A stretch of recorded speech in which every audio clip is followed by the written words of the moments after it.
Welcome back. I'm really glad you're here. This is One Big Dark Room, and I'm Juniper Quinn.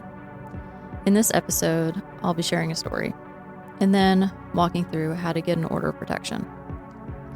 This particular story isn't the reason I filed for one, but it's part of the bigger picture. If you want to skip straight to the how-to, there will be a timestamp in the description. If you're still with me, I'd like to make a confession. I love love. Like full-on hopeless romantic. Saying it out loud feels a little exposed, like revealing something I've kept to myself for a long time. It's easier for me to act like I don't need anyone, that I'm good on my own. But the truth is, I want a partner. I want someone who learns all of the things about me and doesn't use it as a reason to leave. Saying that feels like admitting I want something I can't control, and that's always been the hardest kind of truth for me. My longing for love has pulled me into some painful chapters. I think part of why it feels foolish to still want love is because I've been through the kind that almost broke me multiple times. One of the first times was when I was 22. I was engaged to someone who was narcissistic and verbally abusive. The thing is, I didn't want to be married before him. I didn't grow up dreaming about weddings. I never pictured myself in a white dress or walking down an aisle. Marriage wasn't something I ever felt pulled toward. But when I met him, something changed. Suddenly, I was obsessed with the idea. Planning, visualizing, convincing myself it was everything I wanted. When really, I didn't understand why I wanted it so badly. Looking back, I don't think I was chasing a wedding. I think I wanted love so badly, I was willing to settle for someone who hurt me. Someone who made me feel small. I was starving for a connection, and he knew exactly how to use that against me. That kind of relationship rewires your brain. It teaches you not to trust your instincts, and even now, years later, I sometimes catch myself hesitating, waiting for the switch to flip, even when I'm with someone new. To give you a sense of the kind of verbal and psychological abuse I experienced, it wasn't just one thing. It was 1,000 little manipulations and a few moments I still carry with me. He used to explain in detail all of the reasons he believed my parents didn't love me. After a huge argument, he nearly crashed his car on purpose because I wouldn't give him what he wanted. And then he left me on the side of the road to walk home. He guilted me into co-signing on his car, and he stole money from me in other moments. But the worst, he once told me that if I didn't turn my car around and come back to him, he was going to kill his 3-month-old golden retriever puppy. The thing is, it worked. He knew the exact buttons to press to make me do exactly what he wanted. He knew that dogs meant more to me than almost anything, and in that moment, I gave in. After months of this kind of behavior, I called it off. Even though the relationship had ended, I stayed in that cycle on and off for 5 years. And if you've ever been in that cycle of abuse, you know it doesn't look like chaos all the time. It's constant ups and downs. Sometimes it looks like hope, like maybe this time will be different. Then apologies and promises and really good days that make you doubt your own memory of the bad ones. Calling off the wedding should have been the end, but it wasn't. I was still tangled in the cycle. He kept showing up, texting, calling, pulling me back in with promises that this time it would be different. One night, he came to my house at 2 a.m., high, out of control. I was terrified. I stood there, panicked with no idea what the right move was. I thought for sure he was going to break down the door. After that, I couldn't pretend anymore. I couldn't keep living in that constant state of alert, waiting for the next knock, the next message, the next reason to be afraid. I needed distance. I needed safety. So I packed up and moved to Charleston. Not only because I wanted a fresh start, but because I needed to disappear. I thought maybe if I put enough miles between us, I'd finally be free. Well, I'll tell you that trauma doesn't care about geography. He found ways back in, and I let him. After a year in Charleston, I moved back home, and somehow on the very day that I returned, he found me. We started seeing each other again. He told me he was engaged to someone else, but that he was ending it.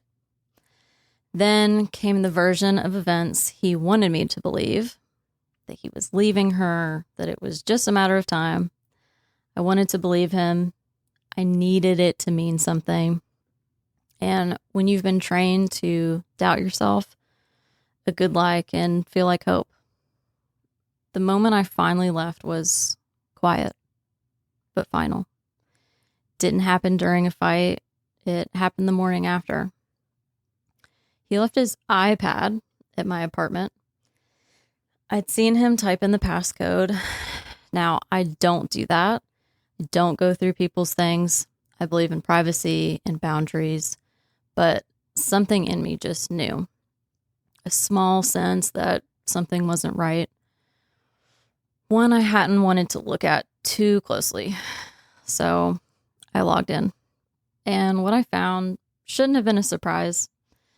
There were messages, comments, whole parts of a life I never was supposed to see.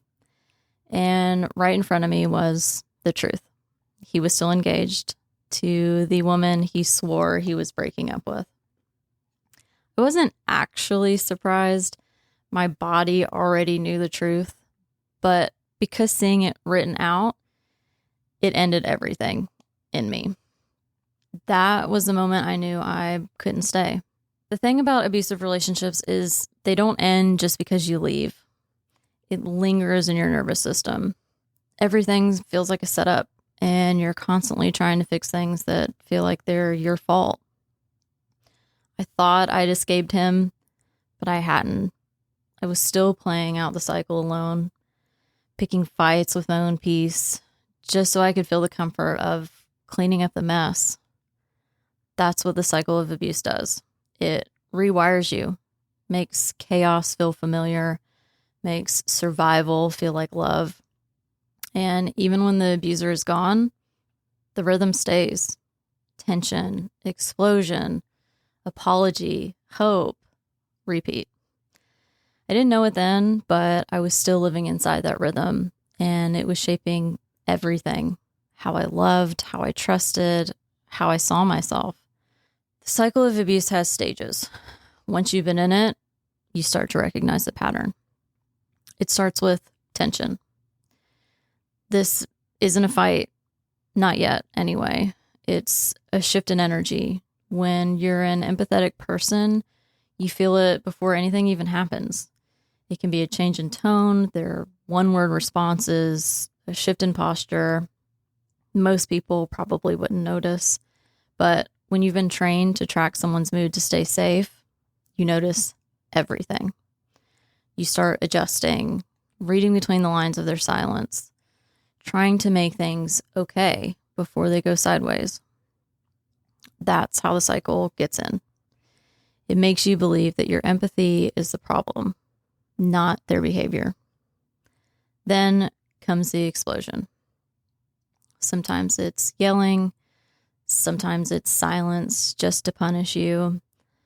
Sometimes it's a casually cruel comment delivered like a joke. It's not always a physical threat. Then you start the spiral of trying to figure out what you did wrong, how you can make it better. After that comes reconciliation. Here comes all of the apologies, the gaslighting. wasn't that bad. I'll never do it again. That part makes you stay. The relief comes because they seem sorry. They say it's not really who they are. And then comes the calm. This is the blissful quiet. Back to the beginning of when you met and you were feeling like the honeymoon phase. You believe that maybe it's actually fixed this time. Maybe they changed. But deep down, you know it's just the pause before it all starts all over again.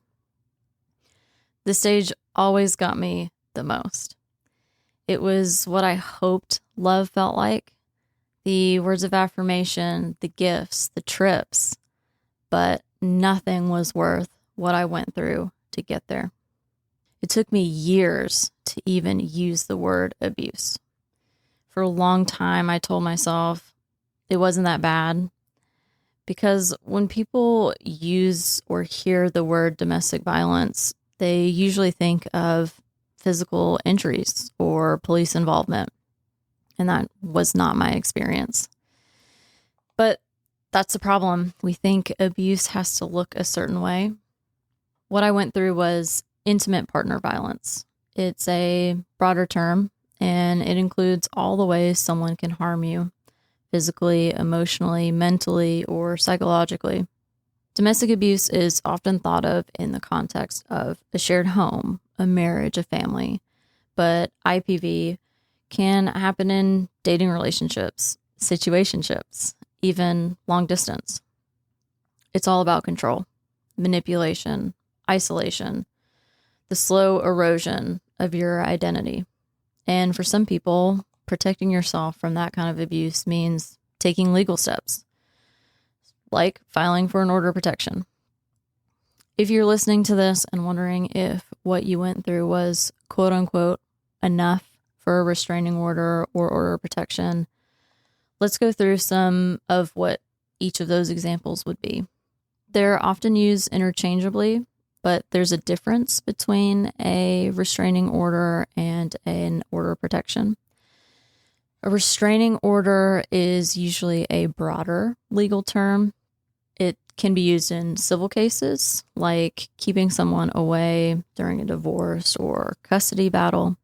Protective order, sometimes called an order of protection, is more specific to situations involving threats, violence, stalking, or abuse. It's meant to protect someone from harm or ongoing harassment. When we talk about things like protective orders or restraining orders, it helps to understand the difference between civil and criminal cases. A civil case is usually about protection, boundaries, or rights between individuals. Doesn't mean someone's being charged with a crime. It means one person is asking the court for help setting limits.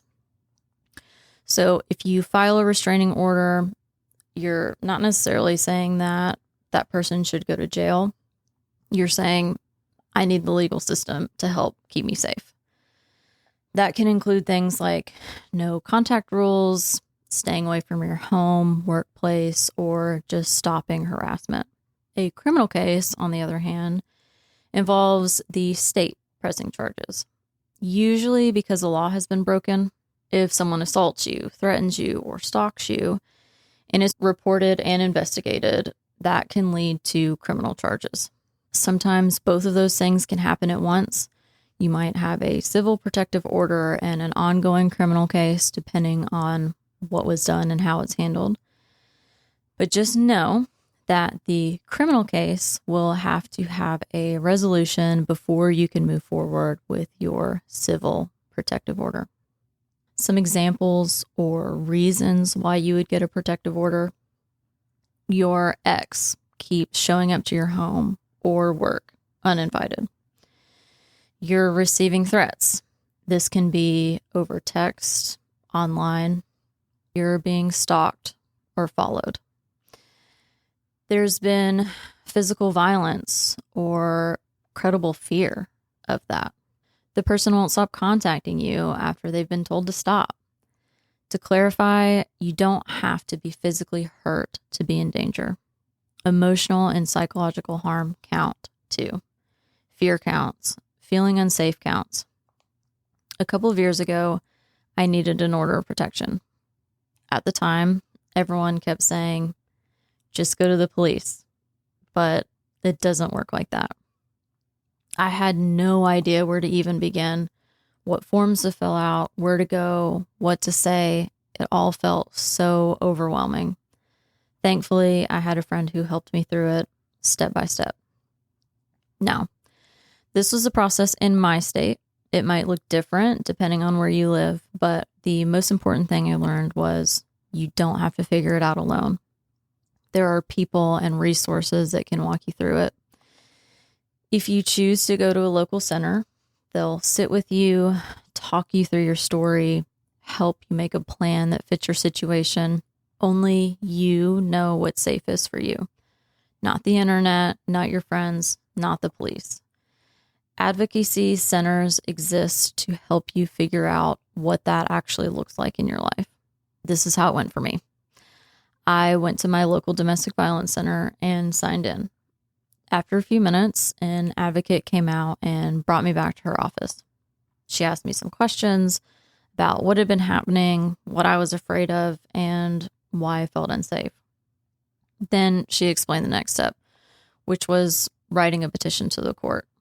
As the petitioner, it was up to me to write down the events that led me there, the things that had happened, what was said, what made me feel threatened or unsafe. This part matters. It can be overwhelming.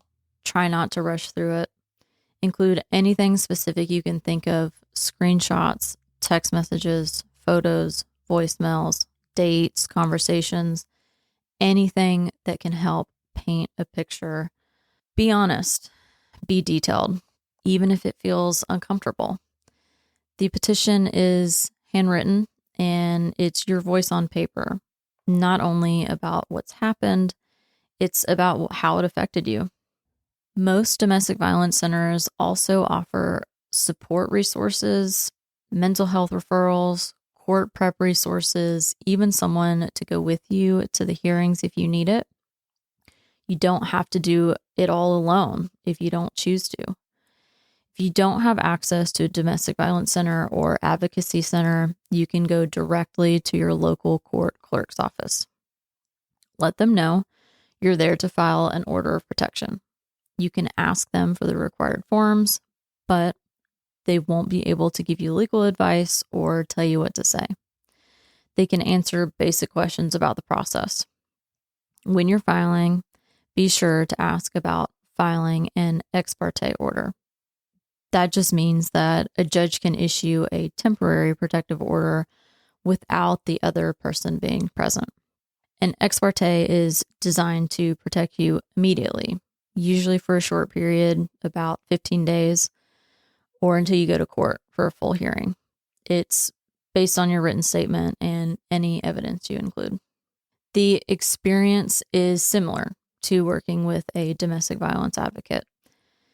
You'll need to fill out the paperwork describing what happened, why you feel unsafe, and include any supporting evidence like texts, photos, or witness names.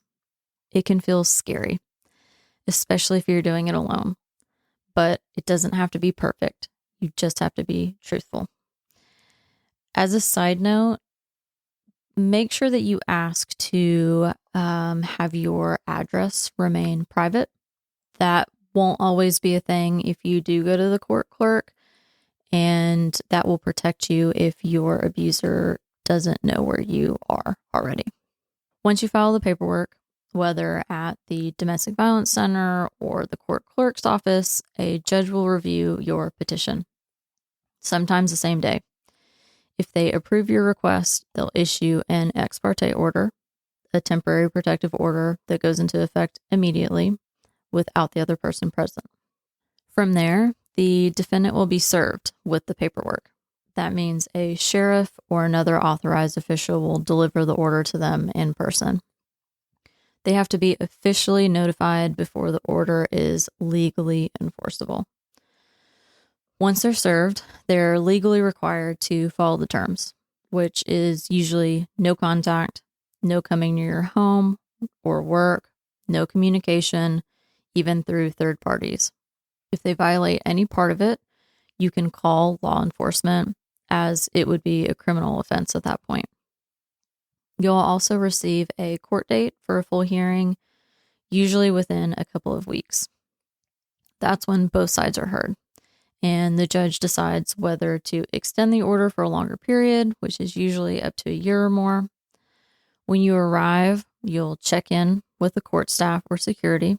You'll likely wait in a courtroom or hallway until your case is called. Sometimes there's a space where you can wait separately from the defendant. If you're nervous or unsure, ask if that's an option. When your case is called, you'll walk up to the front, usually standing at a table or podium. The judge will ask you to speak first, since you're the petitioner. You'll be asked to explain why you're requesting the order. This is your chance to tell the truth about what happened, what made you feel unsafe, what you're afraid of, and why you need continued protection. The judge may ask follow-up questions, so try to be as specific and clear as you can. Bring any evidence you have, texts, photos, screenshots, police reports, or a written timeline. You can also bring a witness or an advocate if someone is supporting you. After you speak, the defendant has the right to respond. This part can be hard, especially if they lie, minimize, or try to turn things around. You're not there to debate. Just speak clearly and stick to what you know. Once both sides have been heard, the judge will make a decision. If the order is granted, it's usually good for a year, but this time varies. You'll get a copy of the extended order, and so will the defendant. Once the order is granted, it becomes legally enforceable, which means if the other person violates it, they can be arrested. The exact terms depend on your state and what you requested in your petition, but here are some of the protections that it can include. No contact of any kind. No texts, calls, emails, messages through friends, nothing. No physical proximity. They may be required to stay a certain distance, often 100 to 500 feet from your home, work, school, or other places you regularly go. No harassment or threats. This is directly or indirectly. No third-party contact. They can't use someone else to reach out to you on their behalf. Firearm surrender.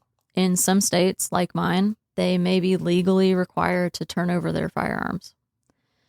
Custody or visitation restrictions if there are children involved. And this one is a personal favorite of mine. Protection for pets. Many states allow you to include your animals in the order, especially if they've been threatened, harmed, or used to control or intimidate you. This means a person cannot take, hurt, or come near your pets. In some cases, it may also include temporary financial support or control over shared property, depending on the relationship. If they break any part of that order, you can report it and law enforcement can take immediate action.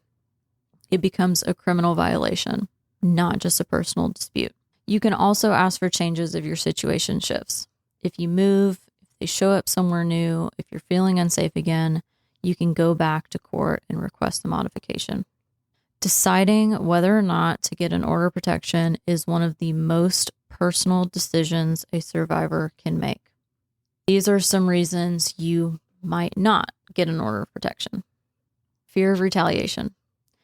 You may worry that if you file, your abuser will get angry or more dangerous, and that fear is real and legitimate.